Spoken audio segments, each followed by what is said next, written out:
Hey everyone, this is Zephyr, with a highlight video on the latest release in the Baileywiki family of modules. What we're looking at right now is the new Sloop vehicle that's been added to the Premium Maps module. In this update, we have several premium maps, including a fully 3D compatible historical Scottish castle that we're looking at right now. Baileywiki built this up following a 3D model that we'll take a look at later, and he has completely enabled it for working with the Ripper's 3D canvas. While we don't necessarily expect you to play this map in 3D, it is fully set up with custom walls to give an incredible 3D experience and demonstrate the space for your players. New to the Premium Towns module is the Modular Arena. These are modular pieces to create your own amphitheaters and coliseums. You can see we have an example scene already set up, ready to go. Before we get into it, Baileywiki content is really simple. It's just $7 a month for everything. You get access to all of our Foundry premium modules. That's Premium Maps, Premium Maps Towns, and the Cabal Dungeon for just $7 a month. If you want the archive of dungeon draft maps, then it's $12 a month. But if you just need Foundry, it's only $7. And with this, we install all of the content via module links, and we update those monthly. If you end up leaving, for whatever reason, you'll still keep all of your content, you just won't receive any future updates. This is a pretty incredible deal. This is an incredible deal, and one that we think is the absolute best value in Foundry VTT premium content right now. To get started, there's two documents that you'll want. We'll link these in the description, but they are the Baileywiki Installation Guide and FAQ, and the Modular System Guide. These are publicly visible documents, and they have everything that you need. The Installation Guide and FAQ includes links to becoming a patron, the posts that include the installation links, our recommended module setups, and everything you need to get up off the ground and running with the Baileywiki Premium modules. We've also made a video about getting started with the systems, and I'll have that in the card on screen now. The Baileywiki Modular System Guide is a catalog of the content. So let's get into this release. We're looking at Caerlaverock in Scotland. This is a historic castle that was built in around the 13th century in Scotland. It was sieged many times during the wars for Scottish independence before eventually being abandoned in the 1600s. You can see this faithful and absolutely beautiful model created by the Historic Environment Scotland team on Sketchfab. They've gone through and recreated this beautiful ruined castle, complete with a lot of detail and annotations. This is an incredible 3D model, and we'd love to be able to use it in Foundry, but it doesn't include all of the rooms, and it's a locked model. We couldn't edit it or bring it into Foundry. So we had to rebuild it. Baileywiki has created this faithful representation of that same model, and you can see with the Ripper's 3D canvas, it is complete with custom wall textures to as closely match the 3D model we just showed you as possible. This is a pretty incredible piece and an awesome showcase for the 3D canvas module from Ripper. We can see all of these different wall sections have their own textures that we've created. There's windows and there's ladders, as we can't really represent stairs in 3D canvas. But the whole castle is 3D ready. It's a pretty incredible showcase and a great way to show off the space for your players if you just want to show them the eye candy or give them a sense of what kind of scale they're looking at here. We don't necessarily expect you to be playing in 3D, but we're definitely interested to hear about your experiences GMing there.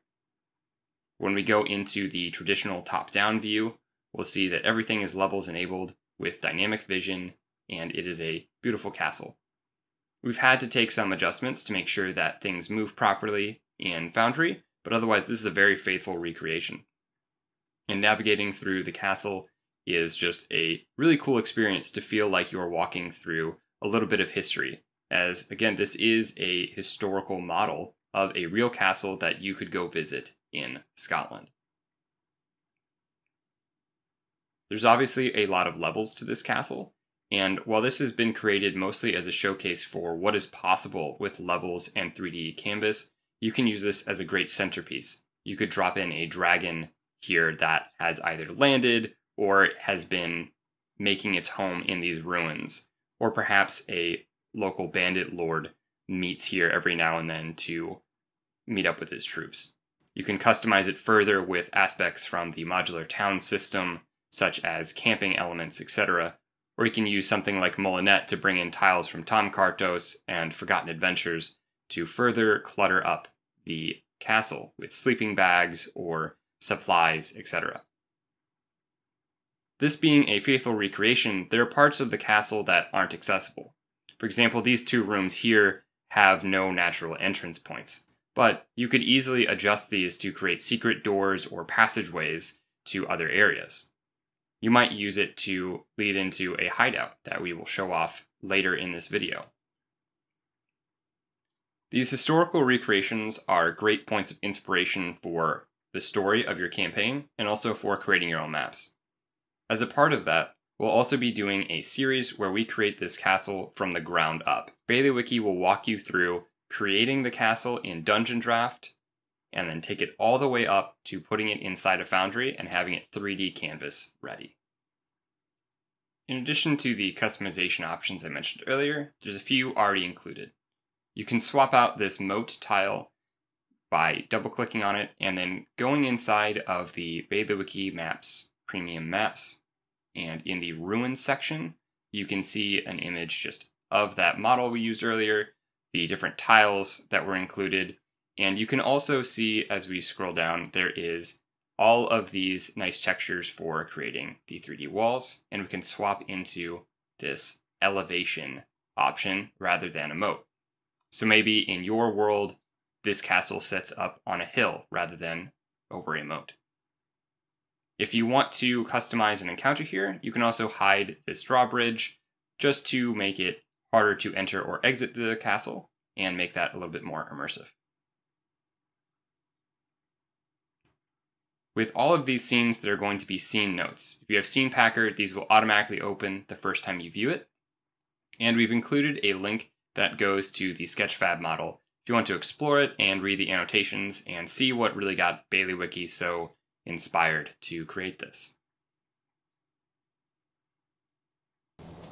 Also new to the Premium Maps module is the Sloop, the latest ship in the Baileywiki fleet. The Sloop was a smaller and more maneuverable craft used during the Age of Sail. These were great counterparts to the much larger frigates and galleons, and they were more maneuverable, and being smaller, they didn't require nearly as much crew in order to man. So this is perhaps a more realistic option for a party that has a private vessel or who is looking for transportation. They were commonly used in place of frigates due to their lower manpower requirement, or as escort vessels and diplomatic vessels that were sent to carry mail and dignitary to other places. We can see that there are multiple levels here. Down on the berth level where we are now, we have an officer's quarters and an armory, and we have this larger area with a carpenter's workshop and the medbay, which would traditionally be towards the front of the ship so that sailors would not fake being sick as they were in the worst section of the ship to be in near the waterline. The sloop is fully levels enabled with the levels named on the example scenes. And here we have the berth deck where the crew would sleep and work. There is a carpenter's office, the medical bay, sleeping area with the hammocks down during the day, sail room for storing extra sail, the officer's sleeping quarters, and an armory. If we go up to the gun deck, we'll see the captain's quarters aft, as well as a meeting room for the officers. We can go up to the upper deck, which is mostly for looking out, and the sails. In addition to the levels factors, there is also a drawing that encompasses the entire ship. This is a vehicles-enabled drawing, and with quick edit mode on, you can capture tokens that are on it to be able to move them with the ship. I'll note that I brought up levels and went to my gun deck to be able to see the control token for my ship. So if you're ever trying to find a token and you have levels enabled, double check on that. And you'll see with the token captured, as I rotate the ship, the token within the drawing moves with the ship, and maintains its rotation relative to the ship. So yet another great vehicle to add to your arsenal. If you want to do large-scale naval scenes and battles, there is also the Deployable Ship Token. This does not have any fancy levels, modifications, or anything like that to it. It is purely for demonstrating large-scale battles. And you can see when we bring in the galleon that the sloop is significantly smaller, making it a much more reasonable vessel for a small group, and much more nimble and reliable for fights. We also have another version of the sloop. The first version was called the Royal Sloop, and now we have the Dread. This is a much darker themed version, kind of similar to the Dark Galleon and Dark Frigate. As we go through again, you can see that it has a darker motif and almost a pirate type of feel with black sails and a red flag. Historically speaking, sloops were actually more heavily used by pirates than their larger cousins of frigates or galleons. With the sloop, just like with other navies, you don't need as much manpower, so it's a lot easier to keep the number of recruits necessary for a sloop. And as pirates, you would often employ intimidation to force a surrender rather than have an all-out fight where that manpower and greater cannon count was necessary. As with the Ruins, there are scene notes for both of the sloop scenes that include the list of the decks and links to the HMS Atalanta and Swan-class sloops that I used as inspiration when creating this. And we have some other suggestions about how you can combine this. For example, this is an excellent pairing with the last release that included modular docks, so you can create docks for any ships that you want and any number of ships. So grab those example scenes and throw the sloop in there or create your own. It also works fantastically with the frigate and galleon for a large-scale naval battle, adding some diversity to your fleet by having a variety of sizes of ship. The final new addition to the Premium Map series is the Hideout. This right here is the Poacher's Hideout, and we can see that it has several different quick encounters throughout, with a large amount of context in each of these. I've gone through and tried to really explain what's going on in each of these rooms and have different prompts, and they are color-coded. The yellow indicates an encounter that is neutral and may have a bad consequence for the party depending upon how they handle it. Red is an out-and-out combat, and green is a generally more friendly type of encounter. We'll do a full walkthrough on this map and its companion, the Cult's Hideout, in a separate video, but you can see that there are notes explaining different story beats and different features within the hideout. And as we progress through the cave here, we can hear that there is a nice sound design with dripping water and wind howling through the cave.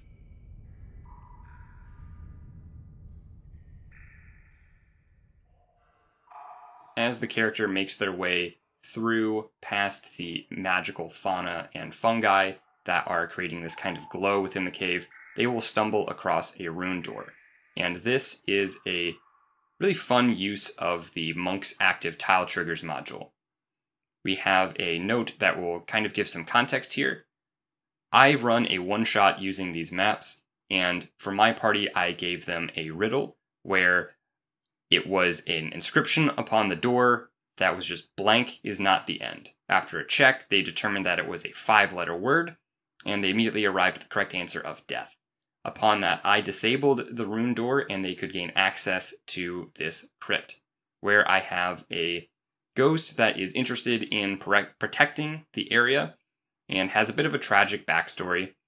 And so they were able to gain access to this area to work with the ghost and see if they could actually recruit them for help in fighting in this encounter.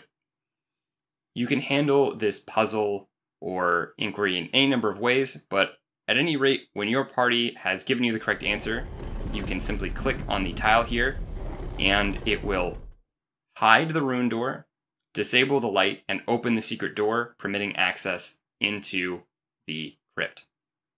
When you're done, you can just click the tile again to reset it, and it will play this nice sliding sound as the door comes back up, and we return to the original effects. So make sure you're using Monk's Active Tile Triggers to take advantage of that. Going through the rest of the hideout, we have the bunk room.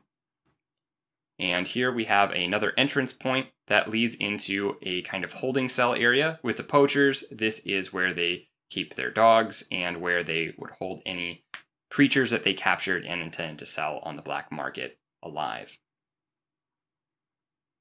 Again, this hideout is filled with a few different approaches. For example, the bunk room is probably where people are not paying a lot of attention, and so perhaps the encounter is easier with the enemy being caught unaware, whereas the kennels might be a little more difficult to sneak up on with the dogs barking or braying at strangers approaching. So there's a variety of different encounters and approaches to this particular hideout, hopefully giving you some nice variety with the options your party can take in a small side quest or a one-shot.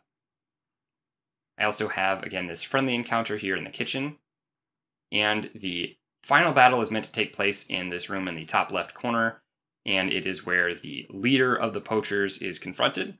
It's the area where they're breaking down animals and storing parts and everything to then go sell on the black market. There is also a final exit here in the bottom left corner. The intention with this map is for you to enter through the bottom left in the ruined tower and make your way through the entire hideout before exiting out the stairs into a nearby building. You could reverse this direction if you so chose. The companion to the poachers hideout is the cult's hideout. This is where I actually ran a one-shot. We have the same door but with a purple motif, and there are crystals in the cave rather than fungi. You'll notice that there are tracks and drag marks and blood splatters throughout this.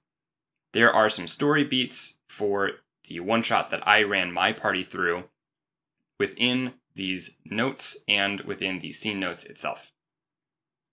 So the idea here is that, again, this floor collapsed, and within these story beats, it is about some children falling down and getting lost and abducted by the cult, and the party needing to go and rescue them. I'll go through a much more detailed kind of primer on how I would run this as a one-shot or short quest in a follow-up video, but I wanted to give you a bit of an overview, and there are the journal notes that really guide you through a lot of the process I did when I ran this for players. Progressing through, we have the same layout as we did with the poachers. However, because I have changed the storyline, maybe these encounters are a little bit different. If there was a child that managed to escape, the cultists, they're probably a little bit more active than the poachers that aren't expecting anything. And there's not a friendly NPC in the kitchen for the party to befriend. So while the space is similar, the enemies have a different theming and also have different attitudes and behaviors. To that effect, there are scene notes for both the cult's hideout and the poacher's hideout that give you some more information on how I ran the one-shot and how I would run a adventure going through here, and kind of explaining that. The cult's hideout is set up fairly appropriately for a party between levels 3 and 5, and I have some balance considerations in there, whereas the poacher's hideout encounters are geared more towards a party that's between levels 1 and 3. These are both with the 5e system in mind rather than another system. You can still absolutely use these maps, but you won't have quick encounters. In the Premium Maps Towns modules, we have hills that have now been added. These are just terrain spots that you can move around and use to create extra elevation for your scenes. So this adds a bit more flexibility to your dirt and grass related scenes or forested scenes. If you want to find these, you can go into your tile browser, and it is going to be in the Baileywiki Maps Premium Towns and within the Maps folder. So that will be in your user data. You'll go to Modules, Baileywiki Maps Premium Towns, the Maps subfolder, which has all the textures, Wilderness, Terrains. Then inside Grass and Dirt, you can see all of the other terrain files for Grass and Dirt, as well as the new Hill edition. Next up is that prefabricated modular arena that we discussed earlier. You can see that there are several different pieces, and these function like prefabs that we've come to know and expect. where we can move the pieces in and out and position those how we so choose to create the arena of our party's dreams or nightmares, depending upon the mood you're in. On this example scene, there are also Monk's active tile triggers enabled gates that your players can approach, and then upon clicking the gates, a sound will play and transport them into the holding cell or staging area for the fighters. And they can click on those gates from within those cells to exit. There is an additional gate down on the bottom side of the arena. And rather than taking you to a fighting cell, this one takes you to kind of the king's box or an observation room. And again, we can click on the gate within that observation room to come back out. If you want to change these, you can have your overhead tiles ready, as this is levels enabled. And with quick edit mode on, you can then adjust this so that the triggers are either on click or not on click, and you can change the teleportation destinations. So for here, we are going to a specific tile. You could change this to coordinates or have it change to a different scene altogether. You can also toggle the active state of the gate so that it cannot be clicked. For example, maybe it's locked during the fights. Like with any other Monk's active tile triggers enabled tile, you can toggle between all players being able to trigger the tile, players only, or GMs only, and you can set it to different activation states. The new Modular Arena pieces can be found inside of the Baileywiki Maps Town Prefabs compendium and under the Arena subfolder. You'll notice that all of these have the 3D modifier at the end of them, and so if we turn on 3D canvas, we will see the beautiful walls and elevation added to the arena here. You'll notice that each of the walls has their own texture, and we have textures for the gates, etc. This is the beginning of a new prefix that we're going to use in prefabs. Anything that has 3D at the end of it indicates that we have already set up the walls to have textures, etc. for use with 3D canvas. So if you are a 3D canvas user, the 3D suffix is what you're looking for things that have already been configured with that module. If you want to adjust any of the textures and you have 3D canvas, again, you can just go in and click on textures. And within the Baileywiki Maps Premium Towns maps in the Arena subfolder, there are all of the different wall textures. It will really stand out which ones are meant to be the head-on kind of vertical tiles for the walls, and you can swap between any of those at your leisure. We have another great Monk's Active Tile Triggers application, where we can open up this gate and stick a lion on our gladiators here. And this lion is from the 5e SRD. And you can either use the lion here, or you can adjust the tile to summon something else. And that's also powered by Monk's Active Tile Triggers, so you can just change the entity that you want to use from lion to whatever else, whether it's another gladiator or a demon. We also have another tile over here on this other side. You notice that this one rolls on a table and gives me a quick encounter. When I select that quick encounter, then it's going to give me the option to run it, and it's pulling from a list of quick encounters that have actually already been placed inside of this scene. And so we already have these pre-positioned wolf spiders and tribal warriors. This roll table is now in the new compendium that we've added for roll tables in the Premium Maps Towns module. And just make sure you have that imported before you try to do the macros. It should import with Scene Packer, but make sure it's still there in your roll tables. And how this works, as we mentioned earlier, these quick encounters are already set up.